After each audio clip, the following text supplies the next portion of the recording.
Hello guys, my new ব্লগে সবাইকে জানাই স্বাগত। আপনারা সবাই কেমন আছেন তা অবশ্যই কমেন্ট করে জানান। আশা করি আপনারা সবাই ভালো আছেন। এটি 10-15 মিনিটে খুব সহজে প্রোটিনযুক্ত জলখাবার বানানো যাবে। এখানে আমি অ্যাড করে নিয়েছি ময়দা, পরিমাণ মতো ডিম, পেঁয়াজ কুচি, লবণ, চিনি, বেকিং সোডা, হলুদ, লঙ্কা গুঁড়ো।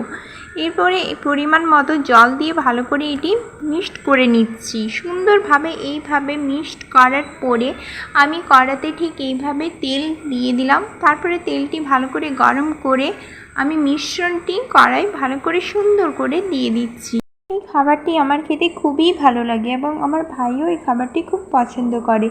এই খাবারটি আলুর তরকারি বা টমেটো সস দিয়ে খেতে খুবই ভালো লাগে।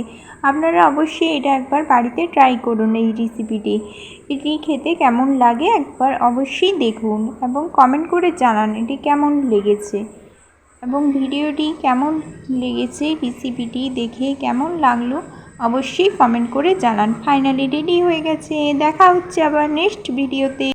সবাই ভালো থাকবেন, সুস্থ থাকবেন। Bye bye.